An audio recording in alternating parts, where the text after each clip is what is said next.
मार्च के अंदर किसान दिल्ली कूच करेंगे और उसके लिए फिर मोदी सरकार के बैरिकेड और जो आंसू गैस के गोले सरकार को 40 बलात्कारी सांसदों को अपनी सरकार में बिठाया हुआ, आप क्या बेटी बचाएंगे? ना शिक्षा बचा रहे हैं, ना बेटी बचा रहे हैं। हमारी लड़ाई है फसल और नस्ल की। हेलो दोस्तों, स्वागत है आपका सोनी मीडिया में। आज जींद की महापंचायत में आए थे किसानों ने महापंचायत रखी थी जींद में, जो मंडी के अंदर यहाँ पर पहुंची है प्रियंका जी। इनसे भी जाने के बाद क्या कुछ कहना चाहेगी। हाँ जी, सबसे पहले स्वागत आपका अपना चैनल पर। जी भाई नमस्कार। आप यहाँ पर पहुंचे, क्या कुछ कहना चाहेगी? नहीं, आज संयुक्त मोर्चा ने हमारे जींद की धरती पर यह पंचायत का आयोजन किया है, क्योंकि पहले ही इस जींद की धरती से 28 जनवरी 2020 को यहाँ से किसान आंदोलन की शुरुआत हुई थी और आज इस जींद की धरती से ही दोबारा फिर हमारा संयुक्त मोर्चा ये देखना चाहता था कि भैया हमारे देश, क्योंकि जो बीजेपी सरकार हमारे देश के किसानों को बेकार ही है कि भाई किसान अलग हो गए, संयुक्त मोर्चा अलग हो चुका है। लेकिन इसके लिए आज ये पंचायत रखी गई थी कि भी हमारा समस्त देश का किसान एक था। आज जींद की नई अनाज मंडी में तिल गिरने को भी जगह नहीं थी, हर जगह किसान थे, यहाँ तक कि घरों की छतों पर चढ़कर भी किसान देख रहे थे, बैठने के लिए भी जगह नहीं थी। और आज इस जींद की धरती से ये पंचायत की है, तो मार्च में दिल्ली कूच का भी हमारे जल्दी संयुक्त मोर्चा एक फैसला लेगा और संसद कूच का भी ऐलान हम करेंगे। जी, सरकार से क्या कुछ और कहना चाहोगे आप? नहीं, सरकार से कहना यही चाहूँगा भाई, 2 साल हो गए किसानों ने 13 महीने पहले बॉर्डर पर बैठ कर आए, लेकिन सरकार ने कोई सूद नहीं ली। तुरंत प्रभाव से जो भी हमारी मांगे थी उनको पूरा करने का काम है। सरकार ने यही मांग की थी कि भाई हम तुरंत प्रभाव से मुकदमे जो हैं 48,000 मुकदमे हरियाणा के अंदर, कि भाई सभी मांगों को तुरंत प्रभाव से हम सभी मांगों को मान लेंगे या फिर लागू कर देंगे। सबसे बड़ा मुद्दा हमारा एमएसपी का है। एमएसपी पर आज तक कोई कमेटी गठित नहीं हुई है। जो भी कमेटी गठित हुई है वो सिर्फ उसमें भाजपा के लोग लिए गए, हमारे संयुक्त मोर्चा से एक भी बंदा नहीं लिया गया। तो देश का किसान जब तक चैन से नहीं बैठेगा, जब तक उनके हकों को नहीं दिया जाता या उनकी मांगों को नहीं माना जाता। जी भाई। हाँ जी, आप यहाँ पर आए हो, कौन कौन सी स्टेट से किसान आए अपना?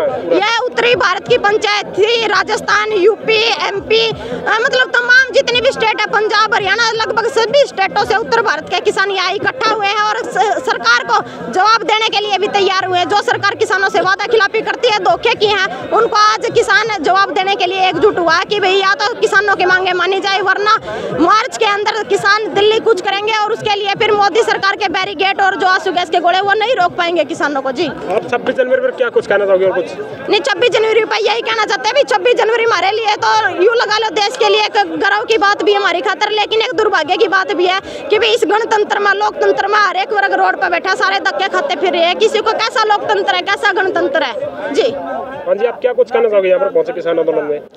भाई किसान आंदोलन में पहुंचने का मेन उद्देश्य तो यही, पिछले 13 महीने से हम बॉर्डरों पे बैठे थे। सरकार ने हमसे कुछ वादे किए थे, उन वादों के खिलाफ सरकार की एमएसपी की गारंटी का जो हमारा मेन मुद्दा था वही सरकार ने हमारा पूरा नहीं किया। और एक स्वामीनाथन बिल और जो लखीमपुरी खीरी का जो कांड था, वहाँ के मेन दोषियों को कल दिल्ली की सुप्रीम कोर्ट ने बाइज्जत बरी कर दिया। तो सरकार से ये पूछना चाहते हैं, ऐसे बलात्कारियों को, ऐसे क्रिमिनलों को अगर आप सरकार में रखेंगे तो किसान रोडों पर ही आएंगे, ऐसे ही इकट्ठा होंगे। किसानों को भी अपना भाईचारा इकट्ठा करना पड़ेगा और इस भाईचारे के दम पे ही हम सरकार को जवाब देना चाहते हैं आने वाले 2024 में।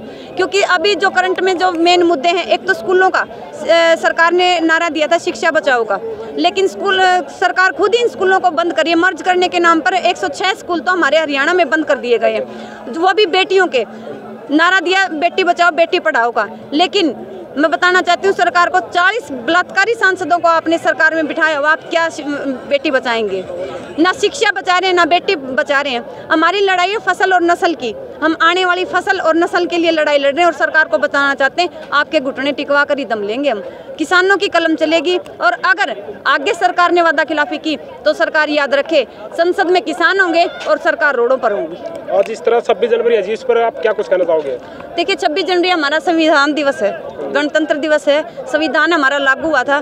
मैं अपने किसान भाइयों से कहना चाहूँगी, आप इस संविधान में जो हमारे अधिकार लिखे हुए हैं इन सबको अच्छी तरह से जानें और सरकार के सामने डट के खड़े हों, सरकार से जवाब लें।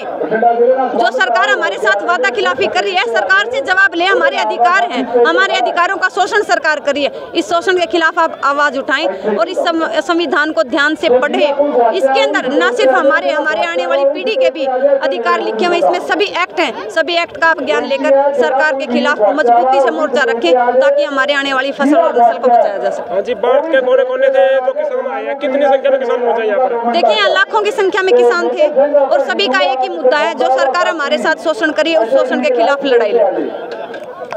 जय जवान जय किसान।